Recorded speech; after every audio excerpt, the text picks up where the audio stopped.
यह महत्वपूर्ण नहीं है कि आपने कितना दिया है, बल्कि महत्वपूर्ण यह है कि देते समय आपने कितने प्रेम से दिया है।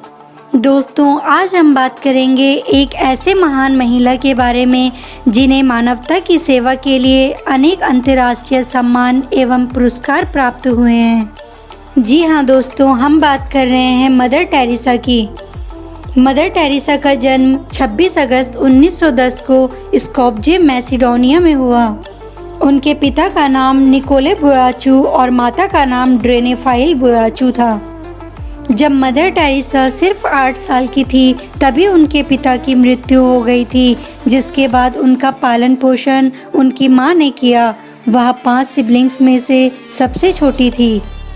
ऐसा माना जाता है जब वह सिर्फ 12 साल की थी तभी उन्हें यह अनुभव हो गया था कि वह अपना सारा जीवन मानव सेवा में लगाएंगी और 18 साल की उम्र में ही उन्होंने सिस्टर्स ऑफ लोरेटो में शामिल होने का फैसला किया। उसके बाद वह इंग्लिश सीखने के लिए आयरलैंड चली गई थी। इंग्लिश सीखना इसलिए ज़रूरी था क्योंकि लोरेटो की सिस्टर्स इसी लैंग्वेज में बच्चों को भारत में पढ़ाती थी। मदर टेरेसा आयरलैंड से 6 जनवरी 1929 को कोलकाता में लोरेटो कॉन्वेंट पहुंची। वर्ष 1944 में वह सेंट मैरी स्कूल की प्रधानाचार्य बन गई। उनका मन शिक्षण में पूरी तरह लग गया था, पर उनके आसपास फैली गरीबी और लाचारी उनके मन को अशांत करती थी। सन 1946 के हिंदू मुस्लिम दंगों ने तो कोलकाता शहर की स्थिति और भयानक बना दी।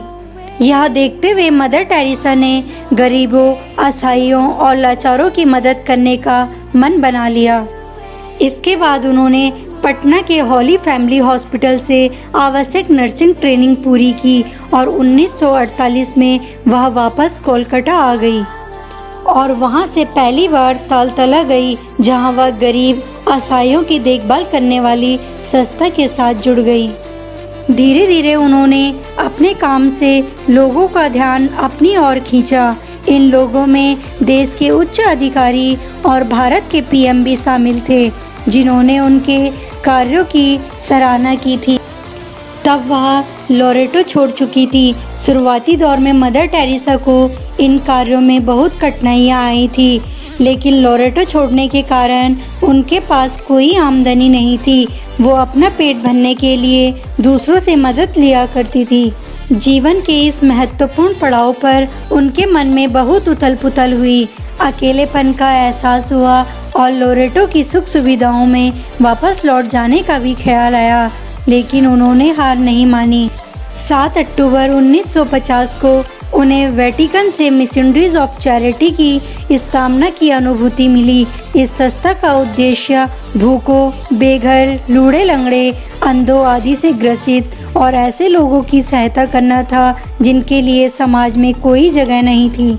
मिशनरीज ऑफ चैरिटी की शुरुआत सिर्फ 13 लोगों के साथ हुई थी, पर मदर टेरेसा की मृत्यु के समय 4000 से भी ज़्यादा सिस्टर्स दुनिया भर के असहाय, बेसहारा, गरीब और प्राकृतिक आपदाओं से प्रभावित लोगों की सेवा कर रही है, जो विश्व के 123 देशों में समाज सेवा में कार्यरत थी।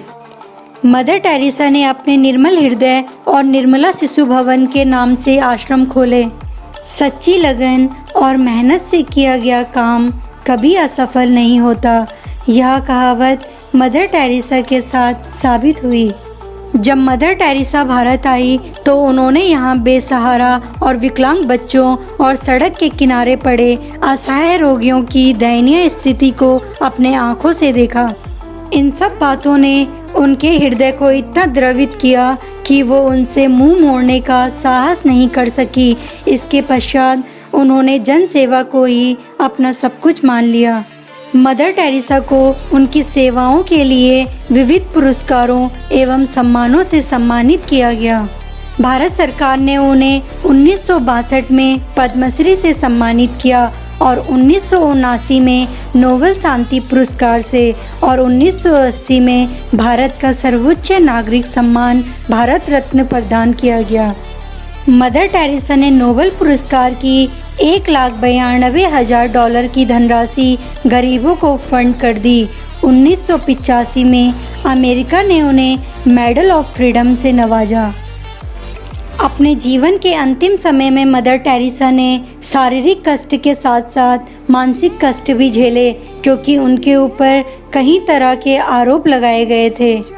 कुछ समय पश्चात अपनी स्वास्थ्य की बिगड़ती हालत को देखते हुए उन्होंने मिशनरीज ऑफ चैरिटी के मुखिया पद को छोड़ने का निर्णय लिया और 13 मार्च 1997 को उन्होंने मिशनरीज ऑफ चैरिटी का पद छोड़ दिया और 5 सितंबर 1997 में कोलकाता में उन्होंने अपनी आखिरी सांस ली।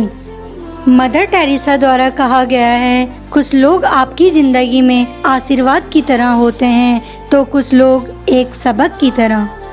दोस्तों, आज के लिए इतना ही। अगर आपको वीडियो अच्छी लगे तो लाइक ज़रूर करें और साथ ही इस चैनल को सब्सक्राइब कर बेल आइकन को ज़रूर दबाएं, ताकि जब भी हमारी न्यू वीडियो आए तो सबसे पहले आप तक ज़रूर पहुँचे।